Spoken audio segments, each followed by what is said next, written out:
Major John Rush, The Quiet War. United States, spring to autumn 2017. The first year of the new administration was loud. Policy fights filled the news. Behind the noise, children were still being moved like cargo. Major John Rush worked the way he always had. Quiet, patient, and final when the moment demanded it. The method. He started with the edges. Rush did not kick in doors on day one. He spent weeks watching truck stops along the I-95 corridor, noting patterns in certain vans, and the same faces that appeared too often at the same motels. He spoke to drivers who had seen things they wished they hadn't.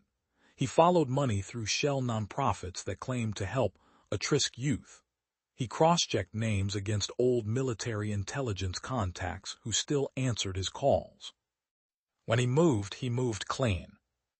He never left a trail that pointed back to him. Evidence packages arrived at the right desks without fingerprints.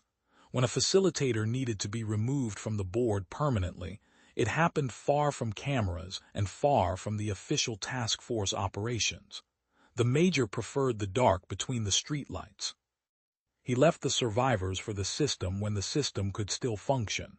When it could not, he finished the job himself. The ally. In June, he crossed paths with the man who called himself only Mac. They met once, in a diner outside Richmond at 2 a.m. Mac was leaner, colder, and carried the same quiet weight Rush recognized in the mirror. "You're cleaning the same mess," Mac said. "Difference is, I don't leave survivors when the survivors are the ones doing the selling." Rush nodded. "I leave enough for the system when the system still works, when it does." They shared one night of information. Then Mac vanished. Rush never saw him again. The network they both targeted began to thin.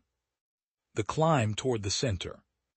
By late summer, Rush had mapped the pipeline from the Gulf ports up the East Coast. Some of the money moved through a quiet nonprofit with friends on Capitol Hill. A mid-level staffer on a relevant committee had been taking donations and slowing inquiries. Rush delivered a sealed package to a trusted FBI supervisor he had known for years. "We can use this," the agent said, "but there are people on the Hill who will try to bury it. They always do." Rush's answer was simple: then move fast. The climax, September 2017. The final piece came together outside a private estate in rural Virginia. The estate was quiet, well-fenced, and owned through a series of shell companies. Rush had watched it for 11 days. The pattern was clear. Vans arrived at night, left before dawn. Children were moved in small groups. The men who ran the place treated them like inventory. On the 12th night, the major went in alone. He moved the way he had been trained decades earlier, silent, methodical, without wasted motion. He disabled the outer cameras first. The two guards at the gate never saw him. Inside the main house, he found the ledgers, the phones, and the last of the facilitators who thought they were protected by distance and political friends. The confrontation was short and absolute. When it was over, the children were still alive. The men who had been selling them were not. Rush left the ledgers, the phones, and a single encrypted message on a secure line that only a handful of people in the Bureau would understand. Then he disappeared into the trees before the first sirens reached the property. The public story. In October, the FBI announced the results of Operation Cross Country XI. 84 minors recovered, 120 traffickers arrested, operations across dozens of cities. The youngest victim was an infant. The average age was 15. The press conferences were polished. The credit went to the task forces and the hundreds of agents who had worked the official side of the cases. Rush watched the news from a quiet bar in Virginia. He ordered one drink and left it half-finished. The quiet handshake. A week later, a senior FBI official found him outside a memorial service for a fallen agent. The man did not speak loudly. He simply offered his hand. "Some of us know who put the pressure on the right places," he said.